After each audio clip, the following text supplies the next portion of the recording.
Caso as pessoas aqui não saibam, a Rebeca tem um histórico de fazer extensas pesquisas empíricas sobre o comportamento das crianças e o desenvolvimento da leitura e da escrita. Então, com certeza, ela já terá feito alguma pesquisa que aborde estes assuntos.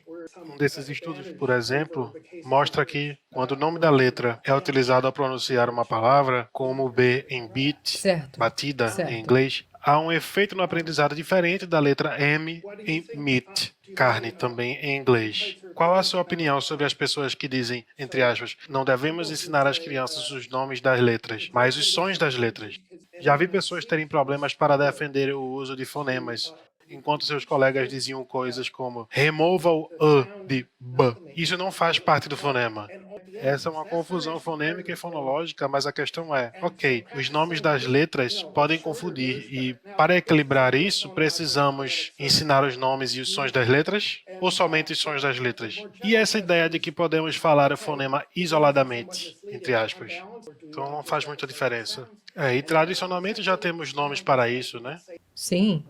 Bom, como sabemos, há alguns fonemas que não podem ser pronunciados de maneira isolada. Basicamente, essa confusão vem dos nomes Ba, das como letras. por Mas exemplo. isso também ocorre se você tiver a pronúncia das letras, não é? Temos uma situação aí. É impossível pronunciar um fonema como ba de maneira isolada. Sempre há um bell junto. Então a diferença é se chamamos bi ou ba, vai depender disso. Vai depender da pronunciação de bell. Por exemplo, a pronúncia de b em but, mas em Exato. inglês, Ambos vêm B.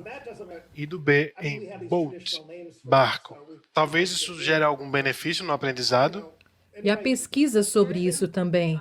No Reino Unido, geralmente, os sons das letras são ensinadas em oposição aos nomes das letras, e a Beck também tem um estudo sobre isso.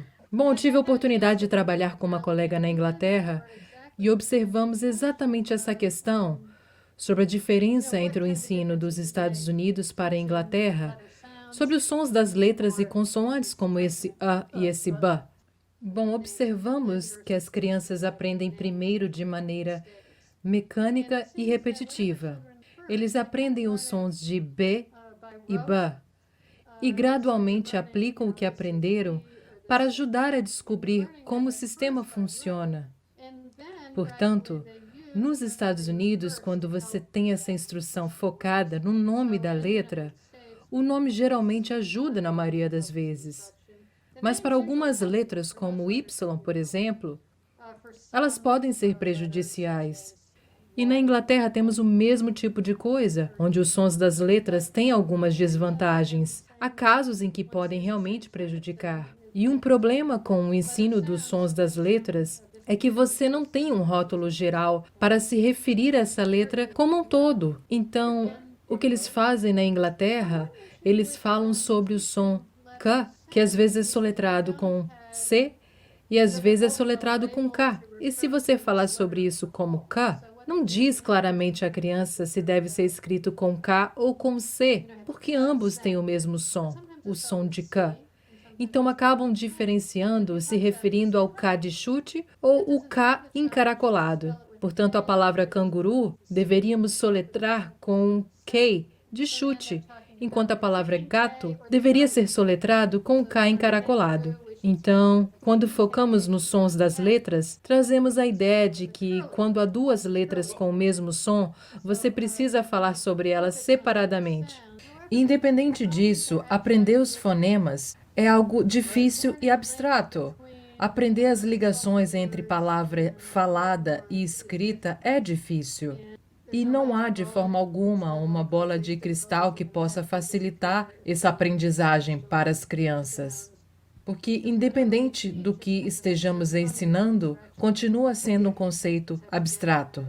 Então, desde uma idade muito cedo, as crianças já percebem que a escrita é horizontal, pequena, densa, e à medida que vão crescendo, aprendem que algumas letras podem caminharem juntas, por exemplo.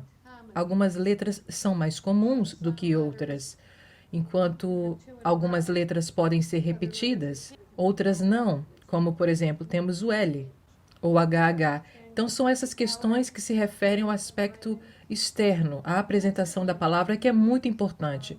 E o que também é muito importante é como ele serve como um símbolo, como as letras simbolizam no caso dos sons da fala da língua inglesa. Então, podemos falar sobre esse lado, aspecto externo da escrita, sua aparência e depois a função interna, como que funciona para simbolizar fonemas e morfemas. Vou comentar sobre o que podemos chamar de padrões simples ou óbvios nas formas em que as letras fazem diferentes combinações. Isso realmente vai depender do nível de contato da criança com materiais impressos. Quanto você acha que as crianças estão se beneficiando aqui?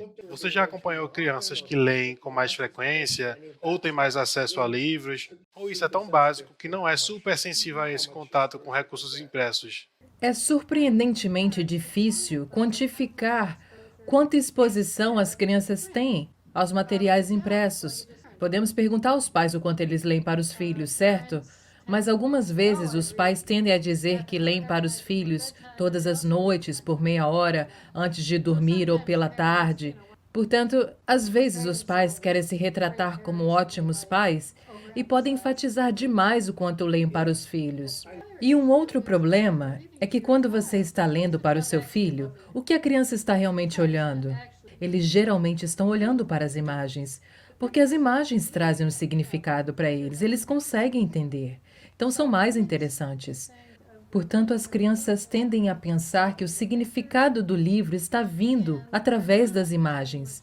E, na verdade, não passam muito tempo olhando para as palavras impressas. E há estudos em que eles colocam câmeras nas crianças, na testa das crianças, e podem ver aonde os seus olhos estão olhando. E a porcentagem do tempo que as crianças olham para as imagens, em vez das palavras, é de 95% do tempo. Então, o pai pode falar: ah, olha, eu exponho muito o meu filho a palavras impressas. Eu leio constantemente para ele. Mas durante esse tempo, apenas 5% do tempo, a criança estava olhando para as palavras E entre as impressas de crianças de fato. 3 anos e meio, 4 anos, há alguma estatística sobre a compreensão do uso de letras, como, por exemplo, não usamos JJ no início de uma palavra? Bom, quando ele chega aos 5, 6 anos de idade, tudo bem, mas uma criança de 3 anos não. Ela não consegue identificar que o LL é mais comum vê-los juntos do que HH. O que as crianças conseguem identificar nessa idade são questões gerais. Ok, há alguns rabiscos embaixo das fotos, e esses rabiscos são horizontais, mas a atenção mesmo deles está focada nas imagens. Mas percebem os rabiscos, mas não dão muita atenção. Preferem olhar para as fotos mesmo. E quem quiser baixar o livro Consciência Fonológica na Prática, né, o e-book, baixar a versão digital dele gratuitamente, você pode abrir aí o link script.com/ebook-cf, né? Esse C é de consciência e F de fonológica 1. Você vai colocar o seu nome e e-mail, a gente vai mandar o e-book para o seu e-mail, e aí depois você vai, enfim, poder interagir com a gente também por e-mail. E se você tiver alguma dúvida, alguma sugestão, não deixe de enviar aqui para o nosso canal. A gente responde todos os comentários, todas as dúvidas, e agradecemos todas as sugestões também. Então, espero que você tenha gostado desse nosso encontro. Aproveite para baixar o livro Consciência Fonológica na Prática. Ele é o passo inicial para você ter bons leitores daqui a alguns anos, né? E a consciência fonológica ela precisa ser trabalhada aí desde a educação infantil, das crianças de 3, 4 e 5 anos. Então, muito obrigado a todos e a todas que participaram aqui do nosso encontro e até a próxima.